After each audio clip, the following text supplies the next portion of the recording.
अगर हर आदमी जाति पर ही वोट कर रहा है तो बिहार में मोदी जी को वोट किसने किया ये बता दो, क्योंकि मोदी जी की जाति का तो बिहार में कोई नहीं है। 2% से कम नीतीश जी की जाति की संख्या है। लालू जी की जाति की संख्या मान लीजिए 17 है, तो क्या 17% लोग सरकार बना सकते हैं? जब तक दूसरे लोग उसमें जुड़ेंगे नहीं तब तक किसी भी जाति की संख्या इतनी नहीं है कि वो अपने दम पर किसी की सरकार बनवा दे या पूरी व्यवस्था बदल दे।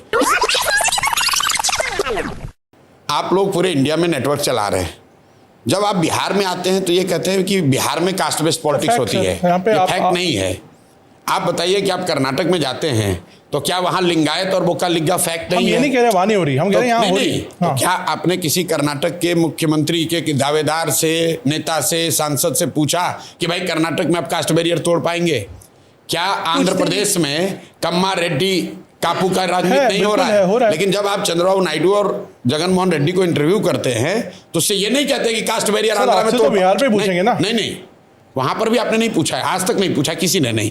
ये बिहार के प्रति कहीं ना कहीं बायस दिखाता है। आप जब योगी जी को इंटरव्यू करते हैं तो ये नहीं पूछते हैं कि यूपी में आप कास्ट बैरियर तोड़ पाइएगा। आप मुझे अगर पूछा है तो मुझे भेजिए लिंक। मैं भी राजनीति में हूँ। मेरे भाई गुजरात में खाम थियरी हमने पढ़ा सुना देखा है। खाम थियरी क्या है? क्षत्रिय, हरिजन, आदिवासी, मुस्लिम। कांग्रेस उसी से राज करती थी। उसको तोड़ने के लिए भाजपा वालों ने पटेल और अदर ओबीसी का कॉम्बिनेशन बनाया। क्या आपने मोदी जी से, केशुभाई पटेल से, बघेला जी से या कांग्रेस के नेताओं से ये पूछा कि भाई आप गुजरात में कास्ट के बैरियर को कैसे तोड़ेंगे? देखिए, कास्ट भारत में एक सच्चाई है, समाज की सच्चाई है। जो भी बात समाज की सच्चाई होगी वो राजनीति में भी आपको दिखेगा। उसका डिग्री अलग अलग हो सकता है, लेकिन अगर समाज में कास्ट है तो राजनीति में भी कास्ट होगा। समाज में भ्रष्टाचार है तो राजनीति में भी भ्रष्टाचार होगा। समाज में अगर हिंदू मुस्लिम की भावना है तो राजनीति में भी दिखेगा। तो ये बात नहीं है कि खाली बिहार में ही ऐसा है। अब मैं आता हूँ आपके सवाल पे। बिहार में भाई पिछले 15 साल से भाजपा को बड़ी सफलता मिल रही है लोकसभा के चुनाव में। ज़्यादातर लोगों का मानना है कि भाजपा को सफलता नहीं मिल रही, मोदी जी के नाम पर वोट पड़ रहा है। अब एकदम ध्यान से सुनिए। आपने कहा कि बिहार में कास्ट बेस्ड पॉलिटिक्स है, हर आदमी कास्ट पे वोट करता है, और बिहार में आप ये कह रहे हैं कि मोदी जी के नाम पर वोट पड़ रहा है। तो मोदी जी के जाति के बिहार में कितने लोग रहते हैं ये बता दीजिए। और अगर नहीं रहते हैं तो उन लोगों ने मोदी जी को वोट कैसे किया है? अगर हर आदमी जाति पर ही वोट कर रहा है तो बिहार में मोदी जी को वोट किसने किया ये बता दो, क्योंकि मोदी जी की जाति का तो बिहार में कोई नहीं है। इसका मतलब यह है कि लोग जातियों से अलग हटके भी मोदी जी के नाम पर वोट किए हैं, चाहे वो हिंदूवादी होने के नाम पर करे, हिंदू मुस्लिम के लिए करे, राम मंदिर के लिए करे, विकास के लिए करे, वो एक अलग मुद्दा है, राष्ट्रवाद के लिए करें, लेकिन जाति के नाम पर तो नहीं कर रहे हैं। लालू जी को देख लीजिए। लालू जी को आप लोग कहते हैं बिहार में MY समीकरण है। वाई तो उनकी जाति हुई, M मुस्लिम हुए, 18% मुसलमान है। वो लालू जी की जाति का तो नहीं है। वो लालू जी को क्यों वोट करता है? वो इसलिए नहीं कर रहा है कि वो जाति का है, इसलिए कर रहा है कि वो भाजपा को वोट दे नहीं सकता है, तो डर के मारे लालू जी को देता है। तो जाति एक फैक्टर है, लेकिन जाति एकमात्र फैक्टर नहीं है। अगर आप पैदा हुए हैं भारत में तो किसी न किसी जाति में आप पैदा हुए हैं। उसका यहाँ पर बोलबाला नहीं है ना स्वर्ण जाति का। ये आपको किसने कहा? मान लीजिए नीतीश जी नहीं है, एक मिनट, लालू जी नहीं है। बस मैं आ रहा हूँ। नीतीश जी की जाति का कब बोलबाला था यहाँ पर?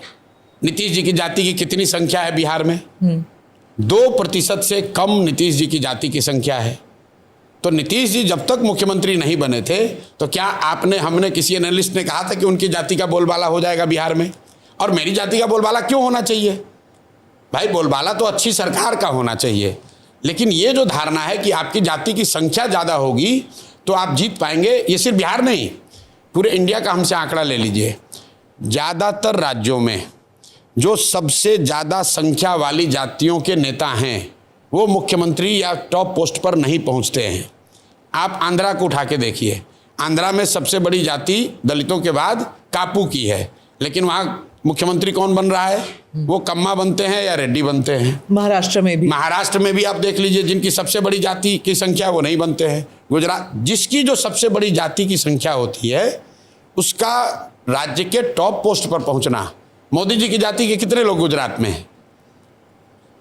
शरद पवार जी के जाति के महाराष्ट्र के लोग सबसे ज्यादा तो संख्या इस में थोड़ी हिसाब ना से है। तो आप मुख्यमंत्री बन जाएंगे। मेरी बात नहीं हो रही है, मैं आपको एक दूसरी बात बताने की कोशिश कर रहा हूं कि जिसकी संख्या ज्यादा होती है उसको शुरुआती ताकत उसकी ज्यादा दिख सकती है। आप लालू जी के नजरिए से देखिए, लालू जी की जाति की संख्या मान लीजिए 17 है, तो क्या 17% लोग सरकार बना सकते हैं? जब तक दूसरे लोग उसमें जुड़ेंगे नहीं तब तक किसी भी जाति की संख्या इतनी नहीं है कि वो अपने दम पर किसी की सरकार बनवा दे या पूरी व्यवस्था बदल दे। अब जब आप एक डोमिनेंट कास्ट से आते हैं तो दूसरी सारी जातियां सामाजिक राजनीतिक तौर पर उससे डरती हैं और वो गोलबंद होती हैं। इसलिए आप देखते हैं कि पूरे देश में आप एनालिसिस करवा के देख लीजिएगा, अभी का ही नहीं पिछले 20 साल का, ज़्यादातर मोस्ट डोमिनेंट कास्ट के रिप्रेजेंटेटिव जो होते हैं, लीडर होते हैं, वो समाज में टॉप पोजीशन पे उस राज्य में पहुंचने में उनको दिक्कत है। लालू जी भी नहीं बने हैं, लालू जी भी बिहार उन्होंने एक बार जीता है, ये ध्यान रखिए।